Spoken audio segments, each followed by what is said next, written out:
Assalamualaikum warahmatullahi wabarakatuh. Perkenalkan, nama saya Azka Marsya Fadila. Di sini saya akan mereview materi pertemuan ke-15 yang diberikan oleh Profesor Dr. Hachaini Nuraini SMH beserta asisten dosennya yaitu Dr. Emrendi Adidayandi SMH. Di sini saya akan menjelaskan mengenai alasan penghapusan pidana. Alasan penghapusan pidana atau strafrechtluitingsgrunden yaitu alasan yang memungkinkan seseorang yang melakukan perbuatan yang memenuhi rumusan delik atau tindak pidana tetapi tidak dapat dipidana.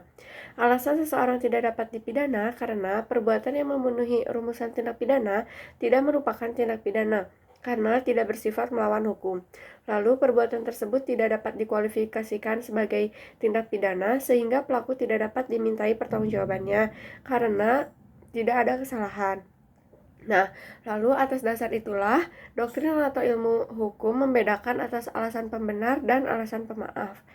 Yang pertama, mengenai alasan pembenar, yaitu alasan yang meniadakan sifat melawan hukum dari perbuatan, sehingga menjadi perbuatan yang dibenarkan. Alasan pembenar terbagi menjadi yang pertama, alasan pembenar umum. Terdiri dari yang pertama ada daya paksa, yang kedua bela paksa, yang ketiga melaksanakan perintah undang-undang, yang keempat perintah jabatan yang sah. Lalu alasan pembenar diatur dalam pasal 48 KUHP, bela paksa 49 KUHP, melaksanakan perintah undang-undang pasal 50 KUHP, dan yang terakhir perintah jabatan yang sah itu pasal 51 ayat 1 KUHP. Selanjutnya yang kedua ada alasan pembenar khusus. Nah, terdiri dari yang pertama, dokter dan para saksi yang menghadiri perkelahian tanding, yaitu diatur dalam pasal 186 ayat 1 KUHP. Yang kedua, pencemaran demi kepentingan umum atau karena terpaksa untuk membela diri, yaitu diatur dalam pasal 310 ayat 3 KUHP. Selanjutnya yang ketiga, yang dihina dengan putusan hakim yang menjadi tetap dinyatakan atas hal yang dituduhkan. Pasal 314 KUHP. Lalu yang ketiga ada alasan pembenar di luar undang-undang, hukum disiplin itu dari orang tua guru. Yang kedua ada kewenangan jabatan dari dokter, apoteker atau penyelidikan ilmiah. Yang ketiga fungsi negatif dari sifat melawan hukum. Material yaitu misalnya Ares Hog Rad tentang dokter hewan, Jo putusan Mahkamah Agung tentang Markus Effendi.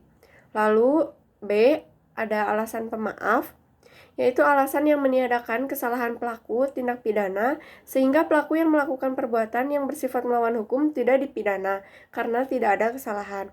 Lalu alasan pemaaf terdiri dari yang pertama, alasan pemaaf umum, yang kedua, alasan pemaaf khusus. Nah, alasan pemaaf umum yaitu yang pertama, ketidakmampuan bertanggung jawab diatur dalam pasal 44 KUHP, yang kedua, daya paksa dalam arti sempit diatur dalam pasal 48 KUHP, bela paksa yang melampaui batas yaitu diatur dalam 49 ayat 2 KUHP. Yang selanjutnya, perintah jabatan yang tidak sah diatur dalam pasal 51 ayat 2. Dan pemaaf umum yaitu mempersiapkan atau memperlancar perubahan ketatanegaraan dalam arti umum, diatur dalam pasal 110 ayat 4 KUHP. Lalu yang selanjutnya penarikan kembali pembujukan atau untuk melakukan kejahatan itu diatur dalam pasal 163 ayat 2 bis KUHP. Yang ketiga, tidak melaporkan kepada yang berwajib atau yang terancam apabila ada kejahatan yang tertentu. Nah, diatur dalam pasal 166 KUHP. Pencurian antara suami istri, yang C, tidak melaporkan kepada yang berwajib atau yang terancam apabila ada kejahatan yang tertentu. Diatur dalam pasal 166 KUHP. Yang D, selanjutnya pencurian antara suami istri pasal 367 ayat 1 KUHP.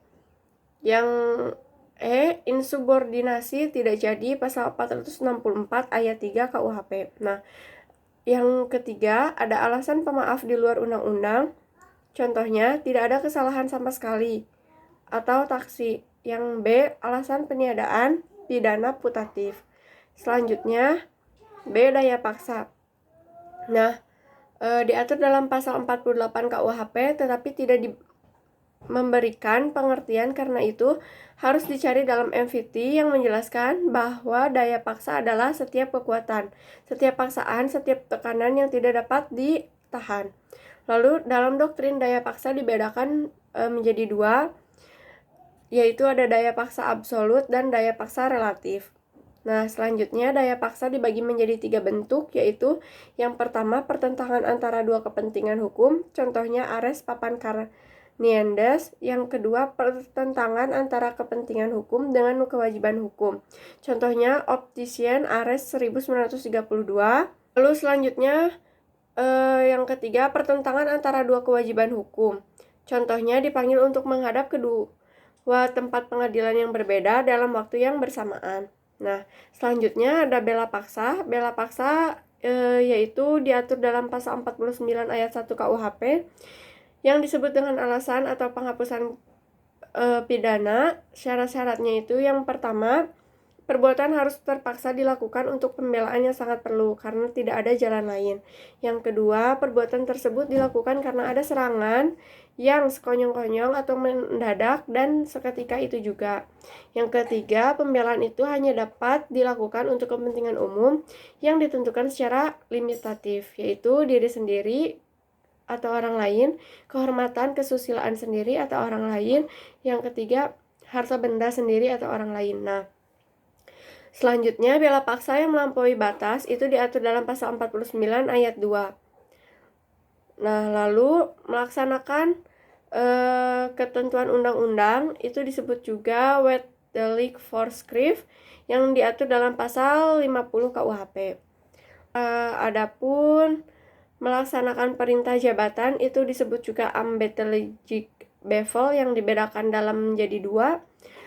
Melaksanakan perintah jabatan yang sah diatur dalam pasal 51 ayat 1 KUHP, dan melaksanakan perintah jabatan yang tidak sah diatur dalam pasal 51 ayat 2 KUHP. Lalu perintah jabatan dianggap sah apabila yang pertama ada hubungan jabatan yang pernah memerintah dengan yang diperintah. Yang kedua, kewenangan yang memberi perintah harus sesuai dengan jabatan yang bersifat hukum publik. Yang ketiga, perintah jabatan yang diberikan harus termasuk dalam lingkungan kewenangan jabatannya. Nah, alasan penghapus di luar undang-undang terdiri dari yang pertama, itu diatur dalam jurisprudensi, yaitu fungsi negatif dari sifat melawan hukum material. Contohnya, Ares dokter hewan. Yang kedua, tidak ada kesalahan sama sekali atau taksi. Lalu, yang kedua, alasan dengan menggunakan alasan pembenar, yaitu hukum disiplin. Dua, persetujuan izin dari orang yang dirugikan. Yang ketiga, dengan menggunakan alasan pemaaf. Mungkin cukup sekian materi review yang dapat saya berikan. Kurang dan lebihnya mohon dimaafkan. Wabillahi taufiq wal hidayah. Wassalamualaikum warahmatullahi wabarakatuh.